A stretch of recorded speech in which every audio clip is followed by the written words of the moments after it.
just for context, the last time we had a podcast on relationships, dating, we had a female matchmaker who was on from Cupid in the city. Cool. And it got a lot of traction. And I realized that it is a big theme and everyone could probably relate to it, whether you're dating, in a relationship, married, divorced. There's something in there for everyone. And I wanted to bring it on to have the male perspective. Yeah. And if I may, the analogy for me would be I'd love to be sort of a fly on the wall and get an insight into like the male brain. Yeah. So really keen to have a perspective. Maybe to start with, give us an introduction by yourself. Okay, well, I've been working in this space for 16 years now. I'm pretty much seen as like an architect and a strategist for people's romantic and social lives. So it doesn't matter what sort of goal you want within that area, I'll make it happen for you. So if it's a mindset issue, if it's your social technique, the way you speak to people, your ability to read social situations, it might be that you're just not in the right place in regards to your status, right? So making sure your whole social life is set up exactly how it needs to be so you can start reaping those long-term rewards. And do you work with both male and female clients? I do. Okay. It's funny. I don't market towards women. Mm-hmm. I market towards men. I occasionally get an email from some smart-ass girl, a woman that thinks that she's the exclusive one that's come in for to get help with me because I've worked with so many men, right? So it's a smart move. And yes, I do work with women. I just work with one today, actually. Okay, can we delve into your stats? I asked the same question to the female matchmaker we had on. Can we delve into your stats? What's the age group of the people you work with, and more precisely men? What's the age dynamics like? It's different from men and women where it becomes more of a concern. I think there's more uncertainty for a guy in his mid-20s, right? Trying to work a lot of things out, trying to hustle to get the attention from a woman when she's just naturally drawn towards someone of higher status. So typically a guy that's sort of come into his 30s, late 30s, more established, more wise, you know, in his kind of peak. I always give the analogy of when we were back at school, like I went to originally a mixed school when I went into an all-boys school. Maybe we'll get into that later. But, you know, trying to sort of innocently grab the attention of girls in the playground, you know, not really knowing what it meant, you realise they were drawn towards the year above. Mm. It was just the year above, you know. It was just, you don't really think too much of it, but it's the same thing when it comes to a man seeking the attention of a woman whilst he's in his 20s from a woman in her peak at her 20s, but really she's drawn towards the more resourceful man. And I always kind of think back onto that early childhood thing. You know, the times don't really change as the playground does. Okay, we'll get into that. That was an interesting one. We'll definitely get into it. For women, as you can imagine, it's more of the times that bring us towards urgency. Late 30s, early 40s. It's a heavy conversation as to why, you know? There's a lot of hard truths as to why that is. And I think there's a bigger conversation to have around beauty industry, how certain things can prolong a woman's feeling of being youthful, but really then she just missed out on a peak time for her to really meet someone. Is there a peak time? I feel so, yeah. And what would that be? I feel that a woman in, you know, evolutionarily speaking, always looking from that standpoint, okay? Men are drawn towards someone who, a lady that is youthful and more fertile. And what age bracket is that going to be? You know, it's going to be mid-20s to 30s, right? That's what we know. We know that to be the truth. And we need to stop condemning men for, who needs to grow up, stop going for the younger women, which evolutionary is programmed in us to go for that. Because there's a better survival rate of having a child if we go for a woman at that age. It is unfair, but it is a scientific and biological reality. A man can be 40, 45, 50, can still think about having a family with a younger woman. If you will reverse that, it wouldn't be the same for a woman aspiring to have a family, maybe in a woman in her late 40s, early 50s, right? Right. Have you heard of hypergamy? Mm-hmm. I was listening to podcasts. I think it was Chris Williamson. He used to be on Love Island. I think he has a podcast now. And he was talking about it. And then he mentioned the term hypergamy. And he specifically talked about female hypergamy. And then he said that women generally tend to be attracted to men have the propensity to go for men who are of a higher socio-economic background, better status, higher status, more educated, higher income earners. For men, it's a bit different, but also given the supply, if we think about all the education stats, I mean, we've talked about this on the last podcast, but if we think about the educational stats, there are more educated women today, and by that definition, there's a bigger supply of whatever you want to call it, great women out there. And then he said, and this is from him, not me, and then he said that men have this big pool of women to choose from. The high caliber, and I say high caliber between brackets, the high caliber men are perhaps of a smaller number. So they're not in a rush. Women are more in a rush given the biological clock and everything.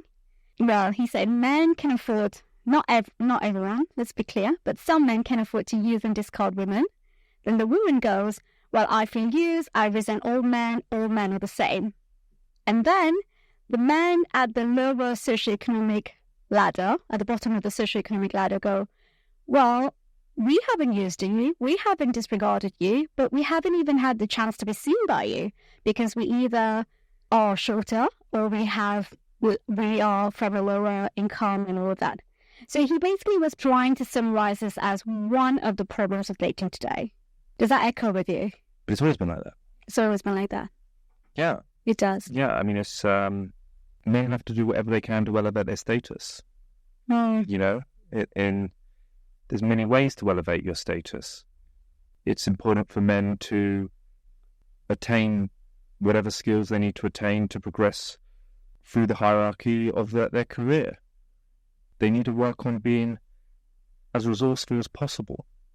Makes me laugh sometimes when we get clients that maybe they have price objections of coaching fees. Aww. And, you know, you have to put things in perspective. Like, what are you thinking? Like, a meal is £200. You know, a meal is £200. A pair of shoes is £400 for your girl. Like, how much is the price of vacation? Like, you've got to work on being more resourceful. A lot of men haven't done the maths of what it actually takes to look after oneself, look after another, and look after your family. So, I don't know, it's just stop soaking about it, get on with it. Get on with it. Like, it is going to be survival of the fittest. That is the world we live in. And what about the women, though? Would you say we are being picky? And I say we as a general term. And it's perhaps the women's fault for being picky and not looking at the shorter guys or the guys who maybe do not earn 100K. Are they to be blamed? No, the guy should be earning more than that. I mean, obviously, it's subjective to your society, right? Like, ultimately, what does a woman want? She wants to feel safe. She wants to feel secure. So you have to have a good level of resource coming in to protect your union, your family, you know, live up to the lifestyle that you want. You know, what we've seen in society is a huge push on empowering women, which I think is great. A sense of but. Not using the word but. I'm using the word what you need to be conscious of. As if whilst you're empowered, what have you taken on to be empowered? Well, possibly masculine traits who succeed in the work environment. If you go home and you keep those masculine traits, then the polarity is going to be off between you and your partner. I think there's some misconception of what masculine and feminine is. It's not man and woman, it's energy. So we both have it, men and women. You have masculine energy, you have feminine energy. So if you go home and you're taking that energy into your relationship, then the polarity is going to be off. So we need to work, women, I feel that in this day and age, need to work on how they can get back in touch with their femininity, because there's been such a progressive movement of empowerment. So not taking that away, it's not the conversation here, it's what do we need to be mindful of, what's happened. And that's why I'm really celebrating the people that are, we've seen a big influx of femininity coaches and their woo-woo workshops and all this kind of stuff. It's great to take the piss out of that. I'm the first one to do it, you know, but I've got a lot of friends in that space. I went to one on the weekend. What did you think of it? It was great. It was great. Of course, I I went there with my ignorance, you know, and, you know, I'm ready to take the piss straight away, you know, but I bite my tongue. But it's all valuable.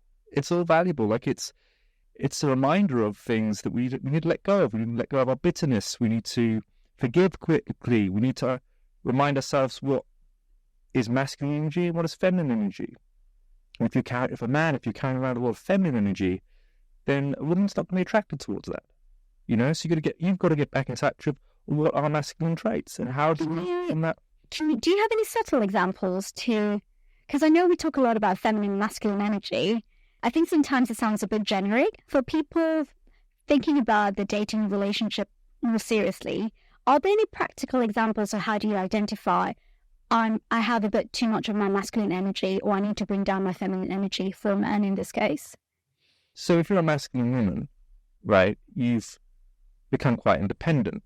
You've learned to take care of things for yourself. Mm-hmm. It's reminding to give space for the man to allow him to feel like he's taking care of his partner. Okay? Mm-hmm. And by being in autopilot all the time, because that's all you've known, right? We're subtly emasculating the man. And he's then feeling a bit inadequate and frustrated because there's areas that he wants to show that he cares for you, but you're so quick to already cover those tracks. So that would be one. It could be a simple thing like taking lead when you're at the restaurant and ordering the food. You know, this is maybe, again, you're just so used to going out with your friends and doing that, and, you know, you don't realize that, oh, this is a space right here where he can step into the masculine and be the man and lead in this dynamic here. Yeah, planning the holiday. You guys going for a trip away. Give space for him to book the restaurants, book the flights, all this kind of stuff. You know, I mean, I can see what this conversation is going to lead on to. It's going to lead on to splitting the bill and all this kind of stuff. Well, I'm sure you can guess. Like that's a masculine trait. Let him take care of it. Yeah. We need to stop treading on each other's toes. And a whole feminist chat. Yeah, like there's extremes in everything. Yeah.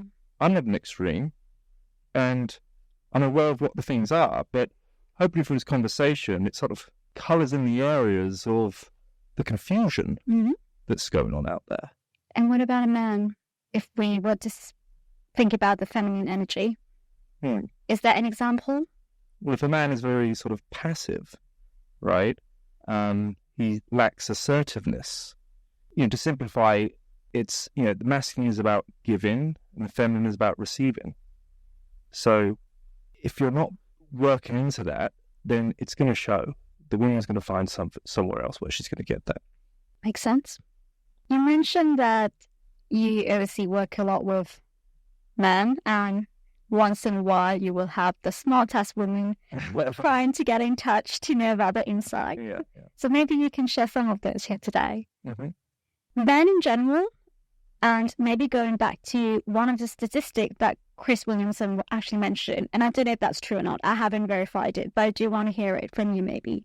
He said that, and it could be a dated stat, I'd caveat that, but he said that 50% of men do not want interactions with women as of today.